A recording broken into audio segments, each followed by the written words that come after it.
Very weather at katamtaman lagay ng panahon, patuloy pa rin umiiral sa halos buong bansa. Ilang bahagi lamang ng Southeastern Luzon at Visayas, nakakaroon lang ng mga isolated and forecasted na pag-ulan. At convergence sa ating binamatayan, na-dissolve din.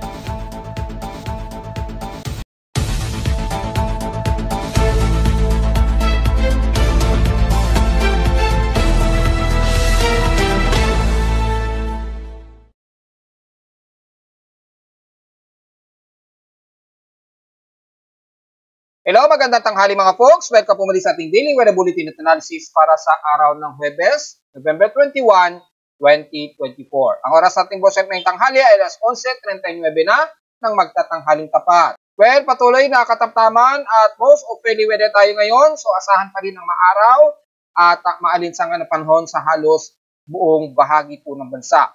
Siyempre, yung hangi-amihan na nararamdaman natin sa Metro Manila ay patuloy pa rin natin nararamdaman yan. Pero naghahalo po yung init ng humid, bunsod po pa rin ng easterly. So, mapapansin nyo po yan. At kasi ang inyong lingkod, nararamdaman na nga po talaga yung ginaw ng paligid. Kaya pinapasma ang inyong lingkod. Kasi naghahalo yung init ng humid at kasabay ng daloy ng malamig na simoy ng hangin po. Sa gabi, nararamdaman na po natin yan. So, sa bahagi nga po ng extreme Luzon, mas nararamdaman na nila ang lamig niyan. Kaya expected, bumababa na ang temperatura sa Baguio City niyan unti-unti. Malalaman nyo na lamang, lalo na sa may bandang Benguet. So sa ating lightning detection system, isa lamang ang nadetect so far na lightning strikes at 4 since past 22 hours. So wala naman masyadong mga pagtulog at pagkilat na maramihan. Pero asahan pa rin ng mga isolated nitong maghapon na sa iba't ibang panig ng bansa. Normal naman talaga yon kapag nagsasalubungan palagi ang lamig at init. Asahan ang mga isolated. Puro naka-forecast ang mga pag-ulan natin sa buong bansa. Sa ating current conditions, overcast, gloomy, haze, at partly cloudy ang umiiral dito sa amin sa Caloocan. So, maghapon na po yan. At expected ang medyo maaraw. So, importante magdala po ng payong, lalo na sa mga lumalabas at nasa biyahe. Lowest temperature na tala na weather station kaninang 5:50 AM. Nakapagdala kami ng lowest of 25.2 degrees Celsius. Maalinsangat mainit ang aming air temperature, mabot ng 25.1 degrees Celsius kahapon. Ito ng hapon at 2:09 PM. So, matik, mataas ang aming naging heat index at 45.9 degrees Celsius ang aming init pandama. Pagamat umabot ng 35, at least normalized na ang pagtaas ng heat index. Dahil nga po sa meron na tayong dumadaloy na amihan. At kung itatawin natin sa PX Extreme, Simpas 24 hours, nangungunang San Jose sa may Mindoro muli na may pinakamataas na 35.1 degrees Celsius. So halos pareho lamang kami na pinakamataas ngayon sa bansa according dito. At since kahapon, pareho kami ng mataas na temperatura sa Caloocan at sa Mindoro at parehong may 35.1 degrees Celsius. Sa Baguio City, 16.5 degrees Celsius na po ang pinaka-lowest temperature sa kanila. So mas gumiginaw na sa Baguio at Benguet. Sa Inulan naman ng Itbay at Batanes, nakapagtala pa rin sila ng 48.6 mm na pag-ulan. So, nakakaranas pa rin sila ng mga scattered rain showers, mga ilang moderate and some heavy rain showers.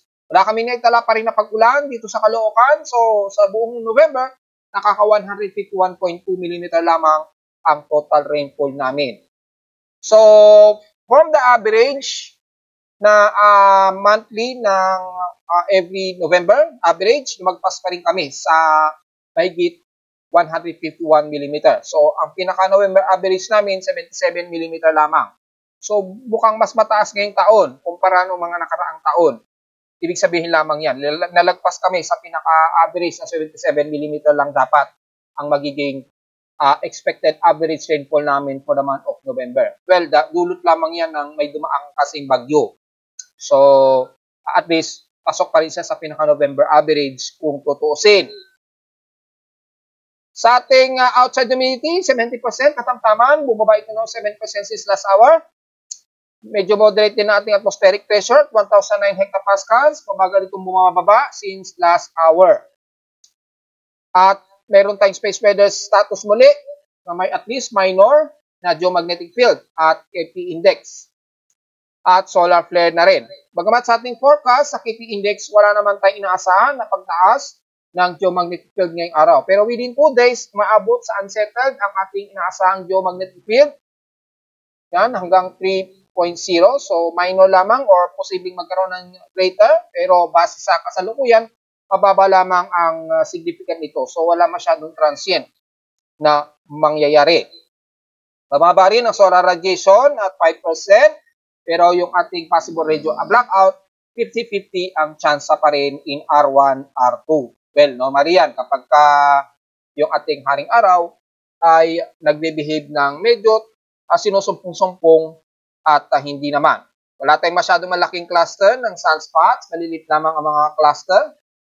So, mga minor lamang ang maaasahan nating mga solar flare.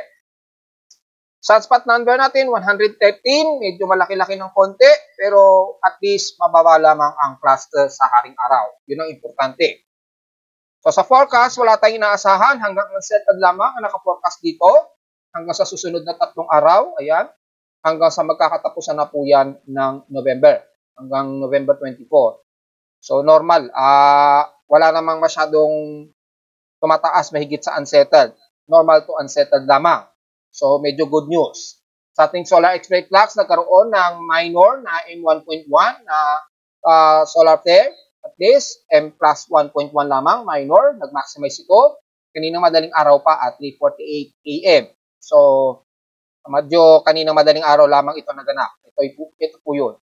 Pumitik at least R1, at least minor ito. In 7 days, usually mga R1 lamang ang inaabot.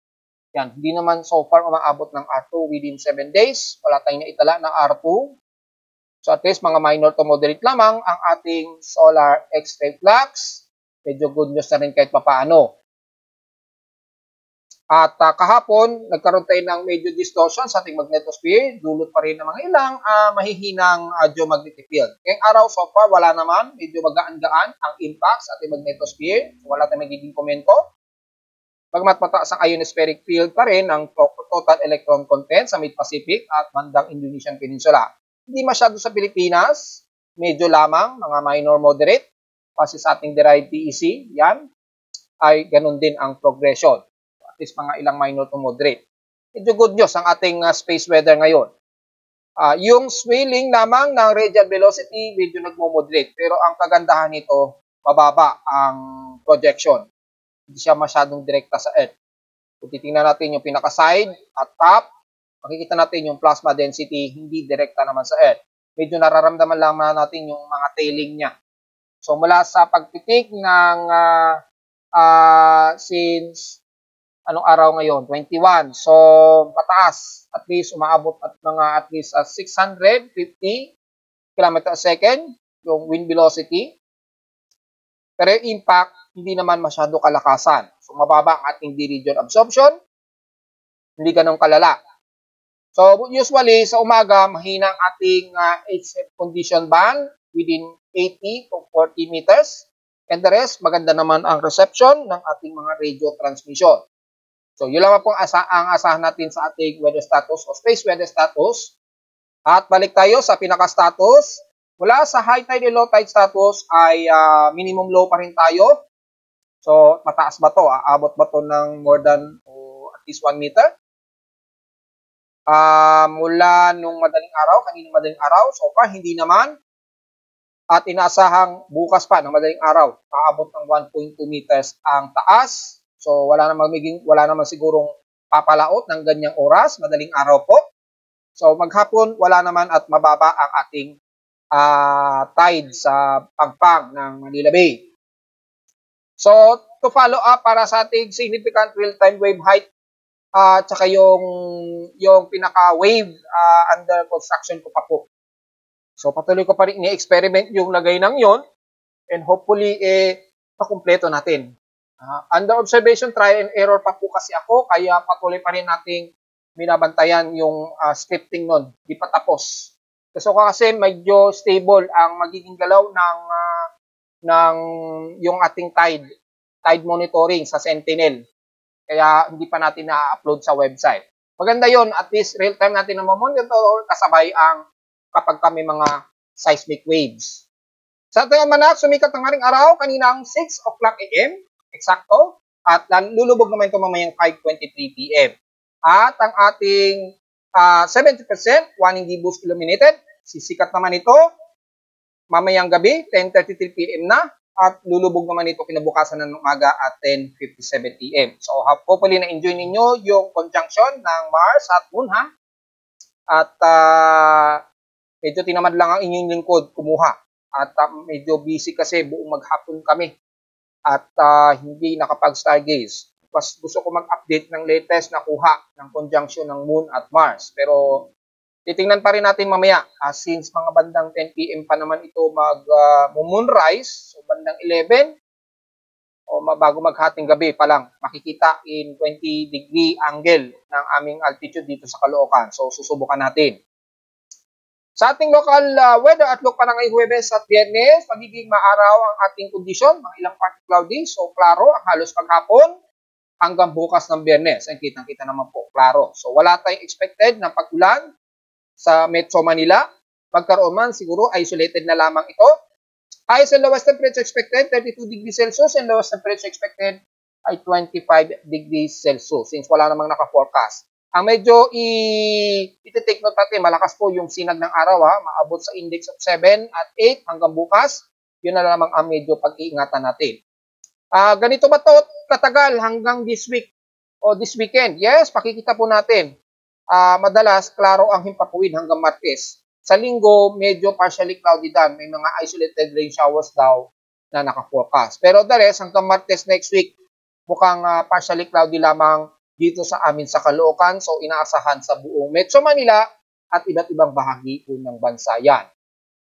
So, diretso agad tayo sa ating ginagamit na satellite imaging. Makikita po sa pinaka-true color RGB mula sa data feed ng NOAA. At makikita po ay wala tayong masyadong magiging comment dahil ang buong bahagi ng Luzon, katamtaman na fairly weather naman.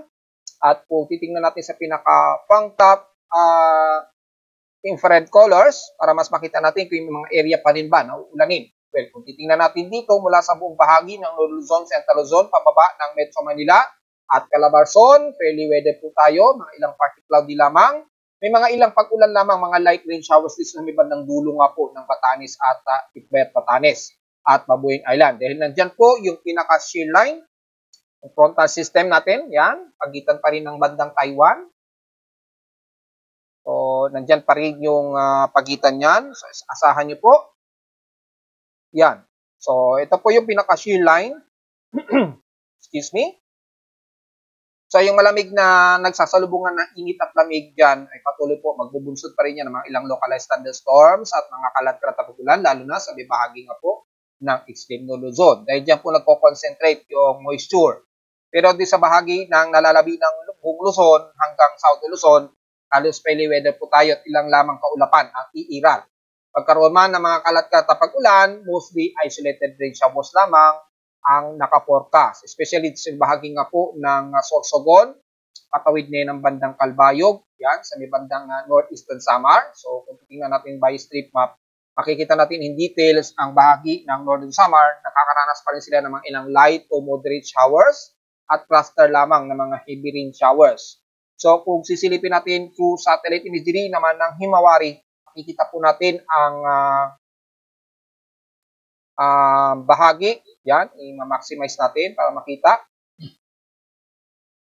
Para sa mas malinaw na detalye, makikita po na halos mga ilang light to moderate showers lamang ang umiiral. Dito nga po sa bahagi nga po ng Northern Samar at ilang bahagi nga po ng Southern Luzon. Pero the rest ng Southern Luzon, katamtaman po, maaraw at malinsangan po tayo. Very fairly weather pong nalalabi ng Mimaropa, west portion ng Visayas at Central Visayas at Leyte. Mangilan-ngilan lamang ng mga kaulapan sa may bandang Masbate, pagitan ng Sorsogon at Northern Samar ang umiiral. So expected may mga kalat-kat na pag-ulan na umiiral dyan. Maghanda po ng payong at wala naman tinakita na heavy rain potential base dito sa satellite imagery.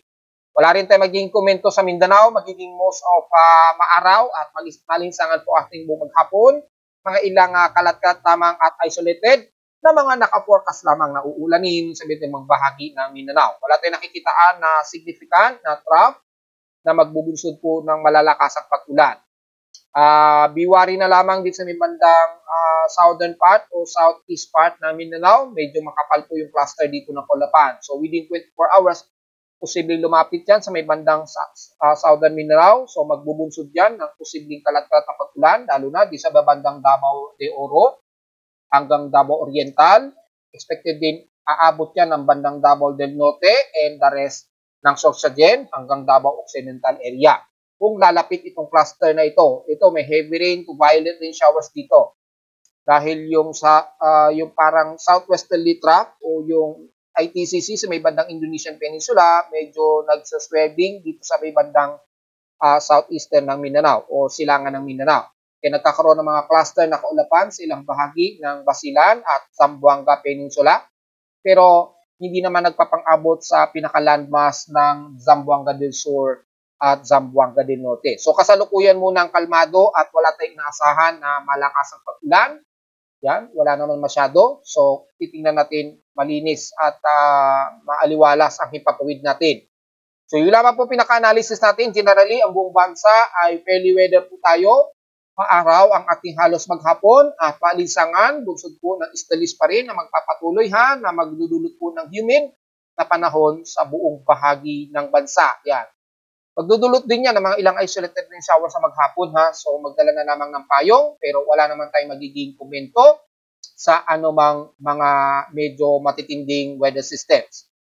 Most probably normalize lamang ang galaw ng ating panahon sa bansa. And so far, wala naman din tayong namamataan na anumang development o possible tropical cyclone development. Kung sisilipin natin ang pinaka-mid-Pacific, halos wala naman masyado. Mataas po yung high pressure area dito sa bandang upper ng hemisphere, o northern hemisphere part, at yung mas malamig na himpapawid dito na namamaligid dito sa itaas. Mataas ang high pressure area dyan.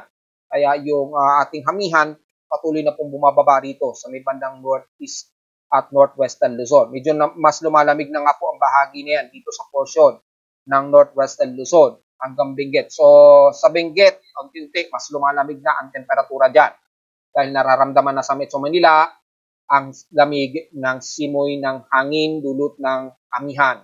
At dahil wala naman tayong binabantayan ng anumang active na low pressure area o bagyo, diretso agad tayo sa Tropical Cyclone Assessment Monitoring para sa expected forecast ng mga possible na development of tropical cyclone.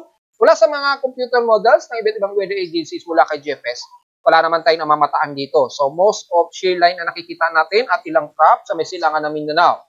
Pero within 2 to 3 days hanggang 7 days, wala naman tayong nakikitaan dito sa forecast si GFS. Kay SMWF, ganun din, wala rin significant. Pero medyo merong malakas na easterly trade wind dito. Malakas yung easterly trade wind dito, Yan, dumadaloy sa may bandang Eastern Visayas at Mindanao. So, makikita pa lamang dito yung pagbaba ng trajectory ng galaw ng hangin, mas bumababa na, bandang Bicol, pababa na ng Visayas at Mindanao na. So, kapag kami mabubuong bagyo, most probably, mas pababa na po yung pinaka-trajectory ng bagyo. Normal yan. Pag mga ganitong magdi-December na, alam na po ng mga kababayan natin yan.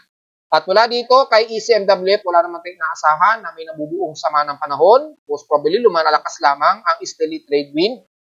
At yung easterly trade wind, nagbubunsod po yan ng mga ilang linear trough. Ayan, ang lakas ng kayod niya kasi nga po malakas ang easterly trade wind. At sa NAVGEM, wala tayong latest na output sa kanya. Pero kung sisilipin natin yan, wala rin makikitaan kay NAVGEM.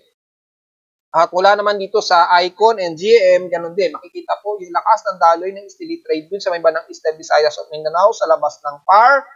At wala naman tayong naasahan na anumang tropical wave so far na namamataan. Kay GM, ganun din, normalized din. Pero dito, medyo mayroong shallow circulation na nakikitaan. Mula dun sa unang binabantay natin sa pinaka-surface track ng convergence. Ayun, medyo shallow, low pressure area. Pumasok pa ng PAR. Malamang ito yung naging basihan ni Pag-asa kung bakit medyo meron daw silang nakikitang forecast bago mag-December 3. Pero makikita naman natin napaka-disorganized at insignificant. Mababa lamang yung confidence na mangyari yan. Dahil bukod tangi si GM lang mayroong forecast na may mabubuo daw na bagyo. Kikilos ito pa Visayas. Pero sa lahat ng mga latest agencies, wala tayong nakikitaan na anumang tropical wave na mabubuo hanggang katapusan ng November. Mula sa ating global spectral model, ganun din, malakas din ang easterly trade wind. Ayan o, malakas. And then, yung northeasterly surface wind po yung amihan, malakas din ang daloy. So, yung shear line, expected, malakas yan dito sa pagitan pa rin ng extreme nodal Luzon. Yan, kitang-kita naman po. So, magiging malamig lamang ang ating gabi at sa umaga naman ay magiging maaraw at maalinsangan tayo. Wala naman tayong namamataan na anumang unusual na tropical wave din mula kay Japan Meteorological Agency. Pag sa mean sea level pressure, malakas ang range of high pressure area dito sa may bandang itaas niya. Yan, kitang-kita po. Yung range niya nagbubunsod po ng frontal system o yung shear line nga po na tinatawag natin ay umaabot sa 1,016 to 1,018 hectopascals pagitan na ng Taiwan at extreme nodal Luzon. Yan. Yan na po yung pinaka-shear line. At wala naman tayo nakikitaan na unusual na low pressure na bumababa at nagkakaroon ng Coriolis circulation dito. So wala tayong magiging komento sa anumang possible na tropical cyclone development hanggang sa susunod nga po ng 4 na araw po. Yan, wala po tayong expected na mamomonitor. Maging sa ating West Pacific Basin Monitoring, wala rin po tayong nakikitaan na anomalies at yung ating monthly anomaly ng formation probability within 24 to 48 hour period, lumiliit na rin. So, ibig sabihin, bumababa po yung probability na may mabubuo na. Pagpapasok ng December, kumukunti na lamang ang tsansa na may mabubuong bagyo. Kung meron man, typically, mas mababa na yung trajectory. So, yun lamang ang magiging differences niya. So, malinaw, kahit sa Global Traffic Hazard ng NOAA, makikita natin ang first week 2 niya, rather, hanggang December 3. Kay Pag-asa, meron daw na 20% na possible may mabuong tropical cyclone development. Pero makikita natin kay GEM nila ito pinagbasihan. Dahil si GEM merong nakikitaan na 20% of tropical wave. Ayun, no? Pero the rest wala. So napakababa ng confidence na mangyayari yan. Pero by week 3, sa unang araw po nga ng December, nag-adjust na ng konti December 4 to December 10 na. Ako, December 3 hanggang December 12. Na mayroong posibleng mabuo na tropical cyclone development sa loob o labas ng ating farm. Yan. Apektado po ang buong Pilipinas halos. Kung sisilipin natin ang mas malapitan yan gamit ang ating yung pinaka-format natin na ginagamit, ayan, halos sakop ang buong Pilipinas. At moderate din na nasa 20% din na magkaroon ng possible na pataas na above average rainfall. So, take note yan mga folks ha. Mga week 3 pa, mga unang linggo siguro ng December, doon natin malalaman. Pero yung itong katapusan, wala pa rin tayo nakikitaan na possible na may mabubuo. Yung kay Pag-asa, malamang kay GEM nila pinagbasihan. Kitang-kita naman po sa pinaka-animation na mayroong shallow low pressure area. Kumikilos pa west-northwest. Kaya kung sisilipin ninyo kay Pag-asa, west-northwest din yung pinaka-trajectory ng forecast nila. Kahit hindi ko na silipin si Pag-asa, alam ko na po ang magiging basihan nila. Kung bakit. Yan. Kay GEM po nila yan na pagbasihan. Pero sa iba't ibang mga weather agencies, hindi naman nakikita na ganun ang nakikitaan na bago mag-December 3 o 4 na may mabubuo daw at least 20%. So, yun lamang po ang ating analysis ngayong araw. So, sa ulit din doon, so far, may mga ilang mahihinang pagdinig ang na-detect tayo. Since kaninang 3:32 a.m. o 3:33 a.m. Base yan dito sa aking seismograph. So, silipin natin kung alin yan. Malamang ito yan ay nitong kaninang 3:30 a.m. sa may bandang southeast ng Maras, Catanduanes. May lalim na 18 kilometers depth at magnitude 4.3. Ayan. So, ito yung na-detect sa aking seismograph. At yung kasunod sa kanya naman ay malamang ay yung medyo mas mataas ng konti pero minor earthquakes ito. Baka malapit dito sa amin yan sa Caloocan. Pero may tuturing na minor earthquakes lamang ito dahil hindi na-detect P-box. Yan. So isa lamang ang magnitude 4 plus ngayon na naitala sa data feed P-box since 12 a.m. po ngayong araw. Yan po. So wala naman tayo at sa ating real-time seismic network, wala rin medyo malalakas na mga pagyanig. Mga magnitude 4 plus lamang ang naitala so far. Yan. May mga foreigner nag-update sa akin, i-update ko rin yung fault line. Hindi daw kasi nakikita yung details. Parang gusto nila katulad dito na nakikita yung fault line. Pagka kiniklik mo yan, yung detalye ng fault line. Yan. So, sige, gagawin natin. By your request. Sa ngayon ay dito sa ating latest na pagyanig, isa lamang yung magnitude 4. At mula sa ating historical earthquakes for the month of November. Yan, medyo in-update ko na rin yung pinaka-annual earthquake natin. Naka-cluster po yung ating mga markers para mas makikita ninyo ang pinaka-detalye. Kung ilan ang mga areas ang mas marami, yan, mapapansin nyo sa bandang Mindanao may pinakamaraming cluster ng mga pagyanig. Yan, o. So, nagiging lagi siya dahil nga po sa dami ng data pumapasok. At makikita natin dito ay mas marami sa may bandang Mindanao. Kung zoom out pa natin yan, nabibilang kasi yung total niyan. Yan. So, mapapansin natin dito, mga 9,000 ang data mula sa may bandang Southern Luzon hanggang Mindanao area. Yan, yung sakop na yan. 9,000. Mas konti lamang sa may bandang Luzon, 2,600 lamang mahigit ang total earthquakes. So, mas malinaw po. Anyways, nasa 12,075 na po ang total earthquakes natin. Mula January hanggang November na po yan. 11,451 from magnitude 2.0 pataas.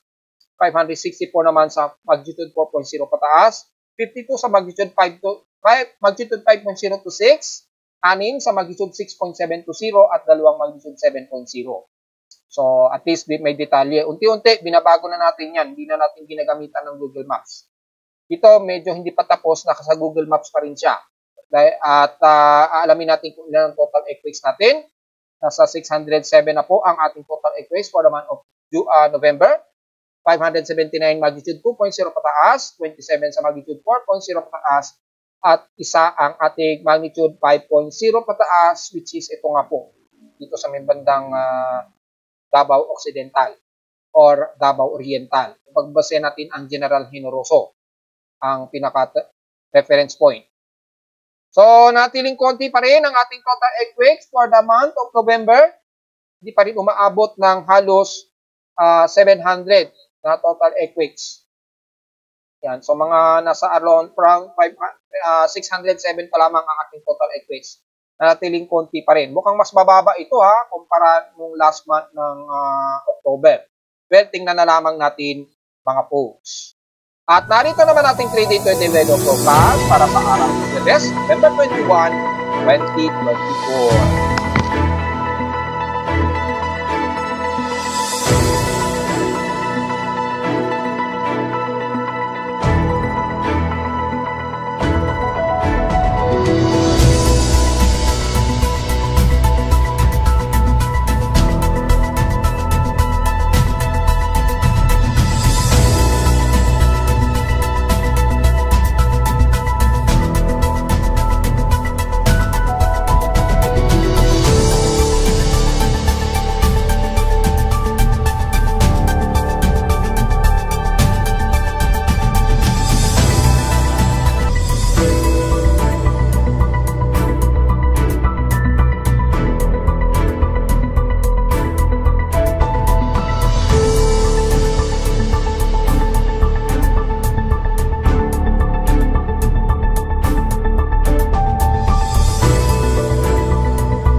At hanggang dito na lang po ating daily weather bulletin at analysis para sa araw ng Huwebes, November 21, 2024.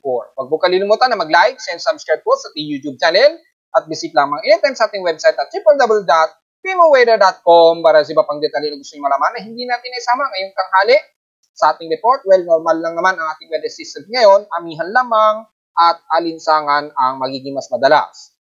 At mga mahihinang mga isolated rain showers lamang ang typically mararamdaman. Visit lamang sa ating website sa gusto malaman pinaka-dynamic events mula sa aking weather station sa Caloocan, especially sa gusto malaman ang lagay ng space weather status at possible na